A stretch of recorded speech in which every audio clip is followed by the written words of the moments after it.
good morning, good afternoon, or good evening. It depends on the time you're watching my video. But be welcome to a new video in which we're going to learn a new topic today. I want to share with you some important tips and some correction methods that you need to take into account not to make unparalleled constructions. So I have already revealed the topic that we're going to discuss in this video. So I hope that if you like it, you watch it, take notes, and be ready for the practice that accompanies the video later on. I'm going to share with you the material we're going to use for this class and the ideas that we're going to discuss today, as I told you, have to do with parallelism, parallel constructions, faulty parallelism, or parallel structures. This is the name of the video, and this is also the name of the lesson we're going to study today. So be welcome and let's get started. What is parallelism then? This principle that all parallel constructions require those expressions of similar content and function should be outwardly similar. The likeness of a form enables the reader to reorganize and organize and reorganize again more readily the likeness of the content and function. Familiar instances from the Bible are the Ten Commandments and the petitions of the Lord's Prayer and many other parallel constructions that you're going to find, for example, in the book of the Psalms. But I'm going to show you some examples later on. Unskillful writers often violate this principle from a mistaken belief that they should constantly vary the form of their expressions. So looking for sentence variety, they start mixing ideas and then they cause unparalleled constructions. It is true that in repeating a statement in order to emphasize it, writers may have the need to vary its form. But apart from this, writers should follow carefully the principle of parallel construction not to make a mistake. Here you have examples of what I'm talking about. The first example says, formerly science was taught by the textbook method, but now the laboratory method is employed. Do you see the problem in this sentence? Probably looking at the corrected version, you're going to find it easier. Formerly, science was taught by the textbook method. Now, it is taught by the laboratory method.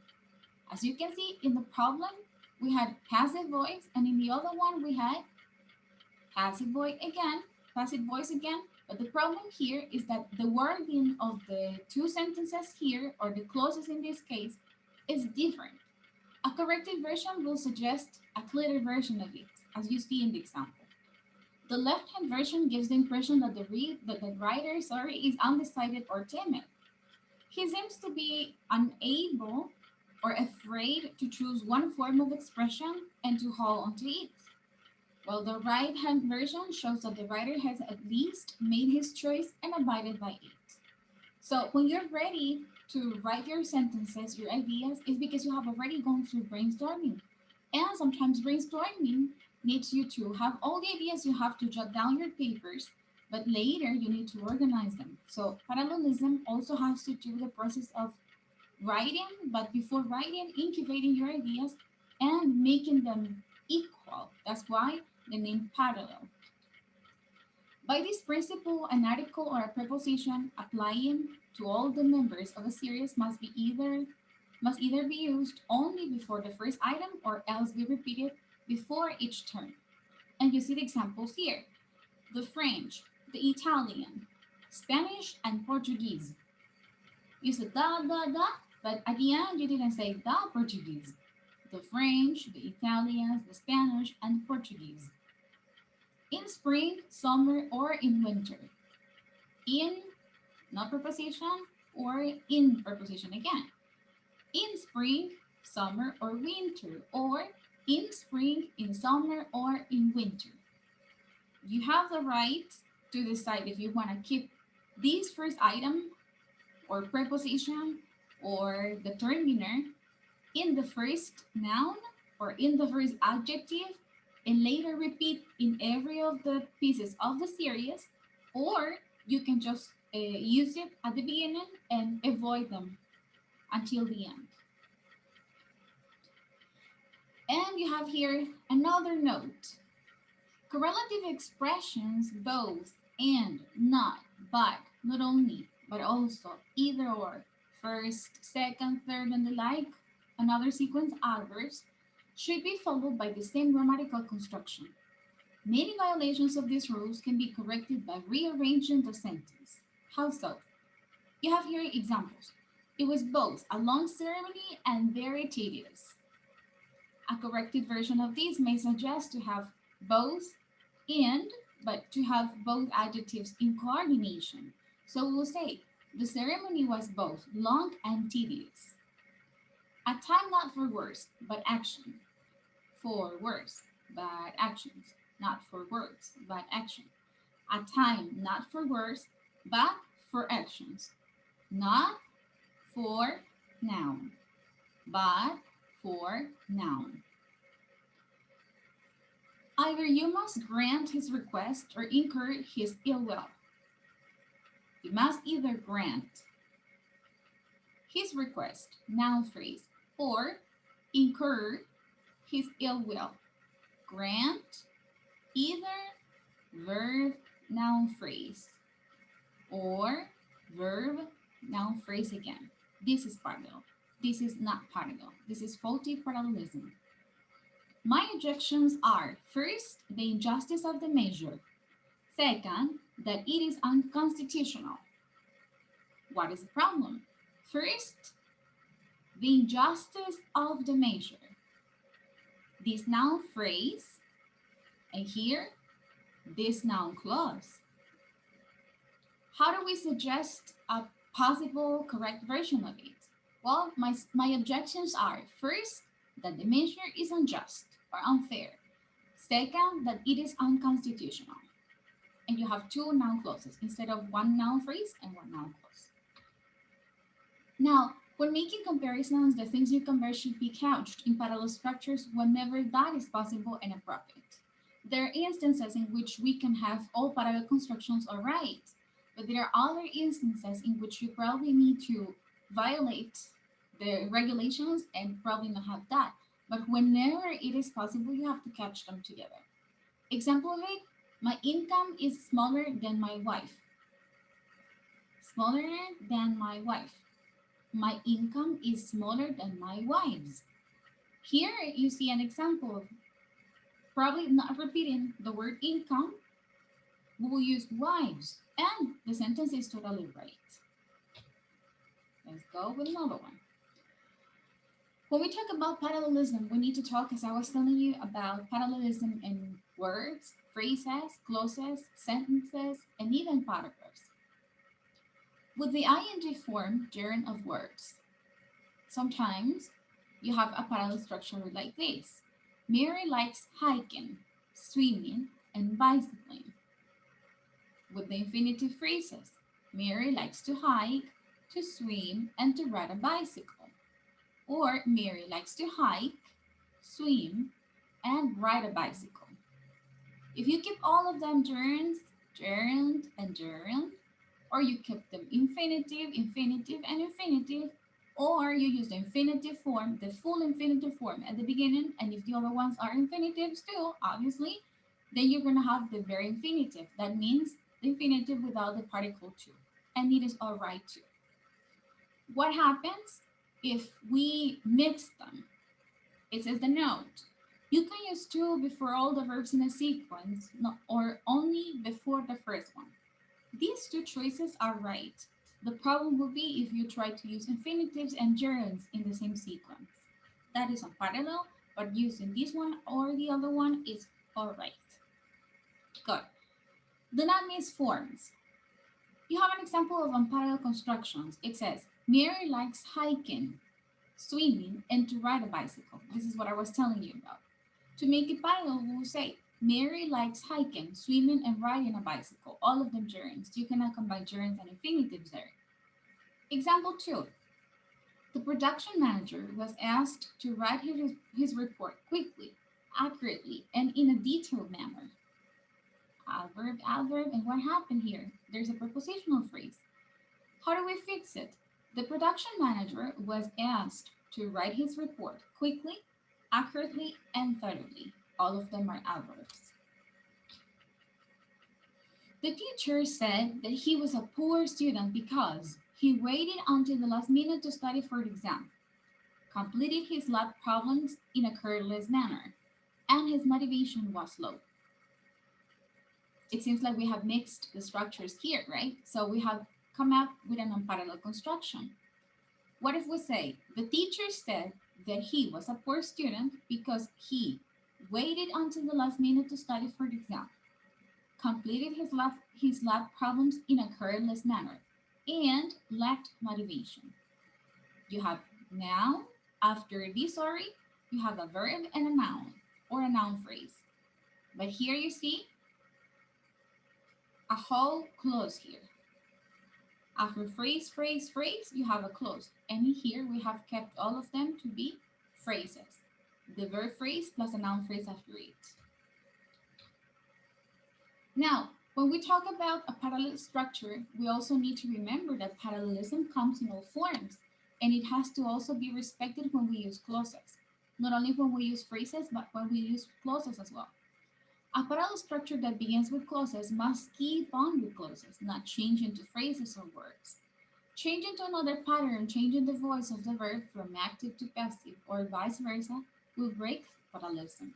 And sometimes it is kind of distracting to see these constructions because you have to double check the sentence in order to see if you understood well or if the writer was emphasizing more the doer or the receiver of the action. So we should have, if we have active, we keep in active. If we have passive, we keep in passive.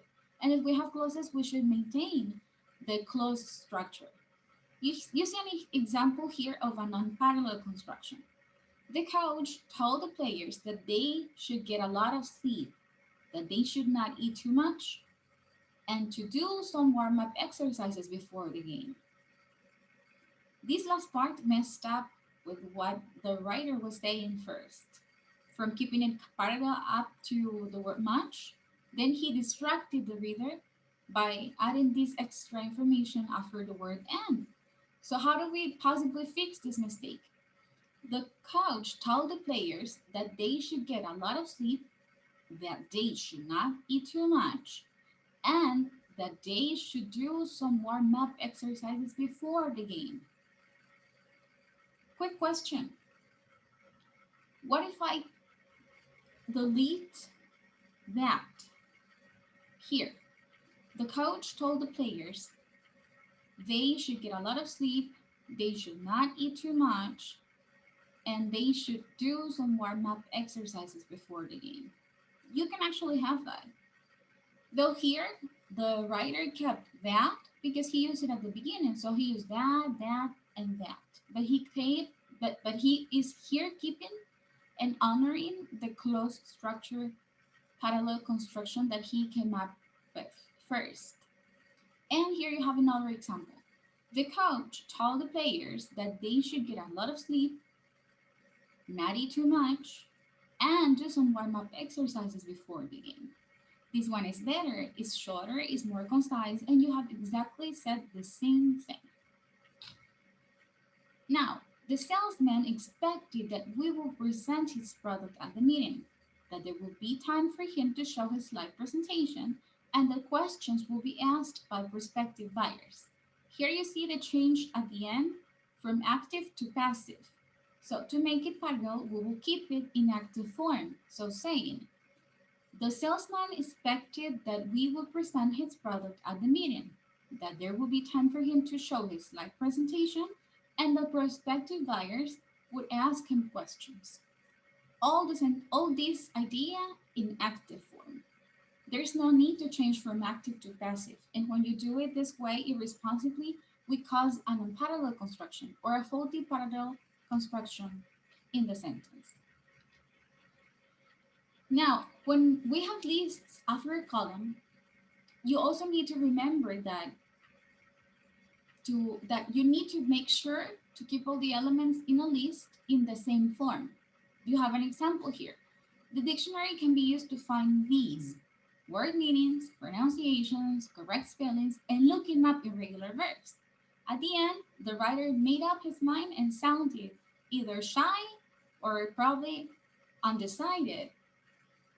A parallel construction would be, the dictionary can be used to find these word meanings, punctuations, correct spellings, and irregular verbs. And all of them are noun phrases. Now, we have already seen the problem. So how can we possibly fix this problem? How can we what methods can we use or what ideas should we have clear in mind in order to avoid the problem?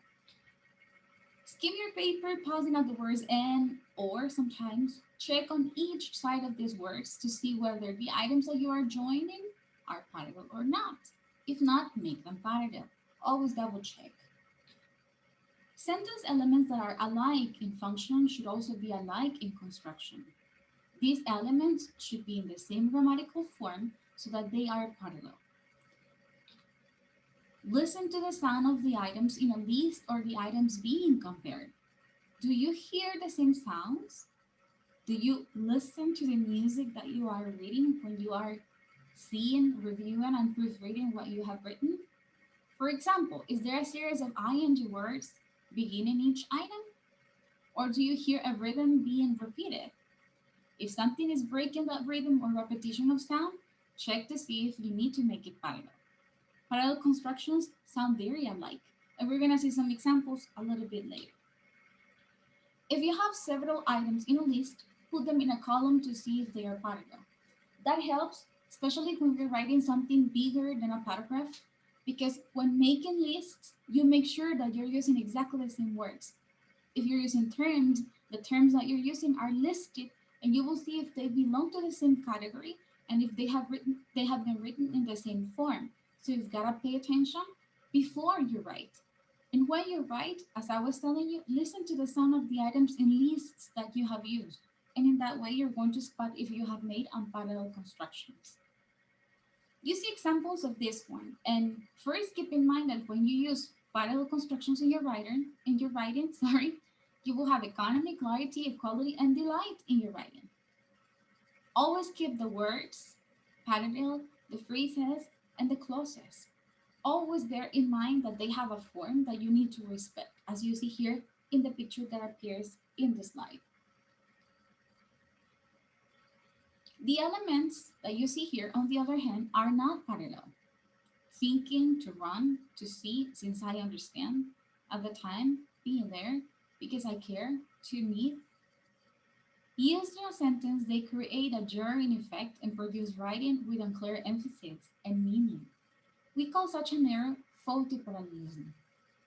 Faulty parallelism is not a major problem that will distract the reader or will stop the reader from understanding your idea, but it will definitely obscure your writing and it will make it less standard. Remember that what we are always aiming at is to have constructions that are standard, that are correct, and that are understood by everyone. And the fewer distractions your writing has, the better and more academic you will sound. Writers generally use parallelism as a technique in the following 5 ways. To keep it in mind, let's listen to these 5 things that are going to help us see when parallelism is destroyed and how we can fix it. With elements joined by coordinating conjunctions, especially and, but, and or. And you see the examples here. Thinking and running often accompany one another as I exercise. This conjunction, not a coordinating conjunction, but a conjunction, is coordinating or is joining here two elements of the same type. Yes, thinking and running, two germ forms. I do not enjoy thinking or running. Here you have another parallel construction with the word or, the coordination or. Examples of parallel phrases. She likes to look, but not to listen. You will find the light bulbs in the closet or under the kitchen counter. Infinitive phrases and parallel constructions here in the prepositional phrases. But you also have parallel constructions in clauses. Please bring the bill after we have had some coffee or when your shift is over. You see here a clause and a clause. We wondered who he was and what he was doing here. Once again, another clause and another clause in a reported speech sentence. The examples you see below show how to repair faulty parallelism. And you have here, my uncle likes to eat in expensive restaurants and visit in museums. Infinitive and gerund do not go well. The word like or the verb like accepts both infinitives or gerunds. So you may have the infinitives or you may have the gerund forms. Example 2. My friends never judge me by my words or what I did. By my words or what I did, phrase and clause. So here, what we do is we either keep it, my friends never judge me by my words or my actions, so two noun phrases or two noun clauses. My friends never judged me by what I said or by what I did. Second one, use parallel structure with elements in lists or in a series, which is the most common use of parallel constructions. A series is a group of three or more elements in a row, continuously. The last element in a series is connected to the others with one of these coordinating conjunctions, and, or, but, not, or yet, sometimes. Commas should be placed between each element in a series and before the coordinating conjunction. Series of words. She wanted three things: money, power, and security. You see the columns here, and what you have are nouns. Series of infinitives. There was no opportunity to do my taxes, to request an extension, or to explain my situation. All of them are infinitive phrases. Series of prepositional phrases. He found cleaning supplies in the closet, under the sink, but not in the garage. Prepositional, sorry. Prepositional phrase, prepositional phrase, prepositional phrase. Series of clauses. The company doesn't care about who you are, how you got there, or why you have come. Clauses and clauses again. About what? All of them are objects of this preposition about. All of them are noun clauses. As the following examples show, a series whose components are not in parallel format sounds awkward and may cause misunderstanding. Probably there's not a whole destruction of the sentence, but it causes sometimes to be misleading, or probably a misunderstanding may occur because of that. And here you have some more examples about it. The tribes emphasize collective survival, mutual aid, and being responsible for one another. And here you have a better version of this one. The tribe emphasized collective survival, mutual aid, and responsibility for one another. The frustrated customer wanted to exchange the article to obtain a refund, or she wanted to speak to the manager. You can correct it in two forms. The frustrated customer wanted to exchange the article to obtain a refund, or to speak to the manager. Or the frustrated customer wanted to exchange the article, obtain a refund, or speak to the manager. So here you see that the corrected versions here, for example, number 2, will let you choose whether to repeat to or to omit it. You have the two choices, and both choices are all right. Third one, use parallel structure with elements being compared. X is more than or better than Y. When we compare things, we often use words which might be like more, less, better, or worse, and we can connect the items being compared with words like and then. Note the comparison methods in the examples you have here. Driving in New York can actually take less time than flying there. Miriam's ability to come up with projects far exceeded her resolve to work on them. How you live your life is just as important as how much money you make. So this one has to do with comparisons. Comparison of superiority and comparison of equality as well. And you keep the parallel constructions by respecting the rules you have already learned. The elements being compared are parallel to one another. Driving is parallel to flying.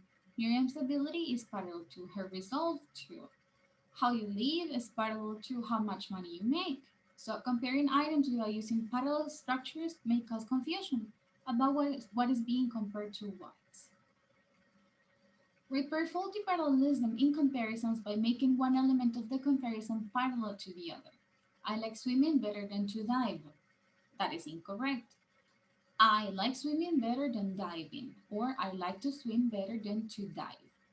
Note that you may choose to change either element, to match the other. One or the other one can work because of the word like, right? It doesn't apply for all the verbs. 4. Use parallel structures with elements joined by a linking verb or by a verb of state or being.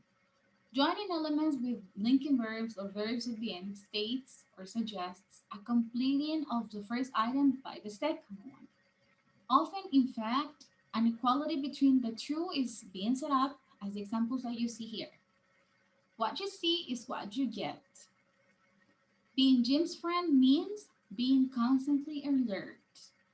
To know her is to love her. Repair faulty parallelism with linking verbs or verbs of being by making one element of the equation parallel to the other one. To succeed is opening a new opportunity. To succeed is to open a new opportunity. Succeeding is opening a new opportunity. You just have to be careful not to make awkward constructions while trying to fit these ones, okay? Number 5. Use parallel structures with elements joined by a correlative conjunction, or the pair of correlative conjunctions that you know. Either or, neither nor, both and, not only but also. Correlative conjunctions work in pairs, as you know. Whatever grammatical structure follows, one must be parallel to the grammatical structure that you follow with the other one. Examples. We were told to either reduce the staff or find new customers. Agnes was neither going to classes nor doing her assignments. This is about neither nor, and either or. What about both and? I would like both to buy a new house and to purchase a new car. I would like to buy both a new house and a new car.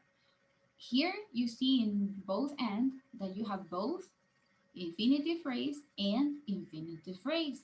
And in this one you have the verb before the first correlative conjunction both, and then a noun phrase, and then and a noun phrase. This is the way you use them.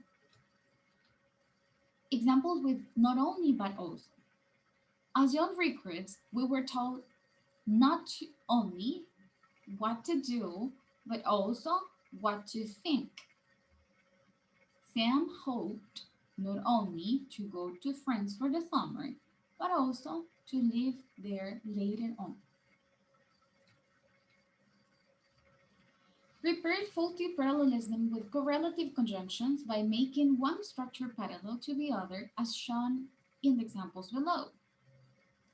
You are either for us or you're against us. That's a problem. Because you have correlative conjunctions and then you say either for us or you are against us. How to fix it? You are either for us or against us. Preposition and object pronoun. Preposition, object pronoun here. Or either you are for us or you are against us. Either noun clause or noun clause. Neither nor. Mary is neither a Democrat nor is she a Republican. Correct version of this one. Mary is neither a Democrat nor a Republican. Or neither is Mary a Democrat nor is she a Republican. Remember that neither nor needs the subject verb inversion. I guess that you have already studied that, probably in other units or in grammar courses. And if not, now it's your job to look for this subject verb inversion when you have the negative correlative conjunction neither nor. With both and, an example of an incorrect or a faulty parallel construction is the show is both enjoyable and it is educational. A correct version might be the show is both enjoyable and educational. Not only, but also. The author not only wants fame, but also money. The author not only wants fame, but also wants money.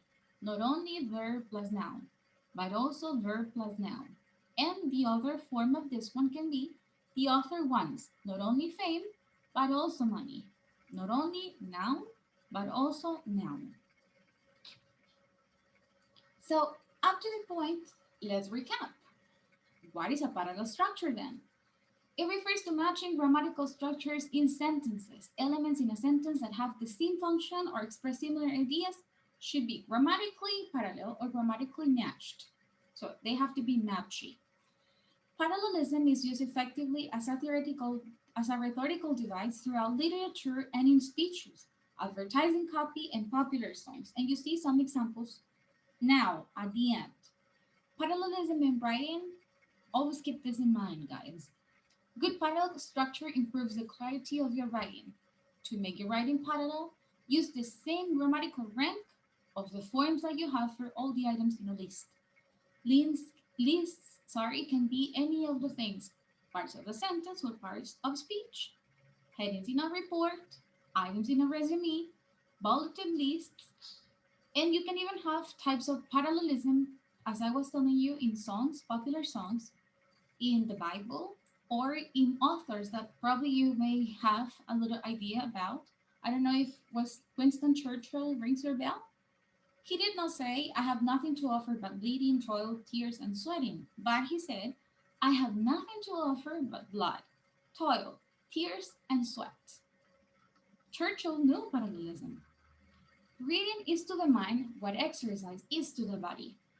That was said by Joseph Addison. And here you have an example of the best book ever, the Bible. In the book of Psalms, chapter 1 and verse 1, you find this quote or this scripture that says, happy is the man who does not walk according to the advice of the wicked, and does not stand on the path of sinners, and does not sit in the seat of scoffers. If you see, all of the structures here are parallel. Ask not what your country can do for you. Ask what you can do for your country. That was said by John F. Kennedy. So parallelism is not a strange topic that only has to do with academic writing or that has to do only with a course at the university. It has to do with the correct use of structures in English,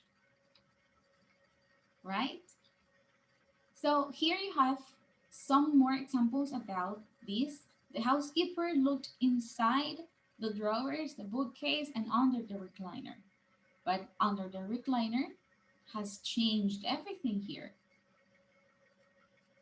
Because, oh no, sorry, it's not under the recliner, it's the bookcase. So to make it parallel, you will say the housekeeper looked inside the drawers, on top of the bookcase, and under the recliner. These boys could name the types of trees, flowers, and some kinds of birds in the forest. Apparently, this construction looks good, but a parallel construction might sound like this. These boys could name the types of trees, flowers, and birds in the forest. You even hear that there is a difference in the way we read it. As I told you, to proofread it, you have to hear yourself out loud. And that's going to help you identify those parts that are probably not matching to the other and that destroy the flow of your sentence. And you have here one more example. I'm just going to let you read it. The man was lonely, old, and miserly. The man was lonely, old, and miserly. The model learned to speak well, walking with poise, and what she must apply, and that she must apply makeup correctly. The model learned to speak well, to walk with poise, and to apply makeup correctly. Even the sound goes better. Always remember, when you're proofreading, look for conjunctions and or to see if the elements you have paired up are okay and are matching. Then match the left and the right side of the conjunction. Not a match could be gray, black, and grew up in poverty. A match, black, gray, and poor. All of them adjectives. He was black, he was black, gay, and poor. But none of these things determined who he was or limited what he did. When you're proofreading, look for the conjunction or, then match the left and the right side of the conjunction. Determine who he was or limited what he did. He was black, gay, and poor, but none of these things determine who he was or limited what he did. Now, remember that parallelism, as I was telling you, must apply to nouns, to words, to phrases, and to clauses, to headings in probably in a chapter of a book, and also to lists of things that you write, and to outlines. Outlining is part of what you're going to see before writing essays in composition too. So it is very important that you keep all the elements in the same way. If you're writing sentences, then all of them have to be sentences in your outline. And if they are words, then only words. And if they are phrases, only phrases. And if they are clauses, only clauses. Thank you very much to watch the video up to now. Thank you so much for your attention. Thank you for subscribing my channel and watching my videos. And I'll see you next class. Thank you so much. Have a wonderful day. Bye-bye.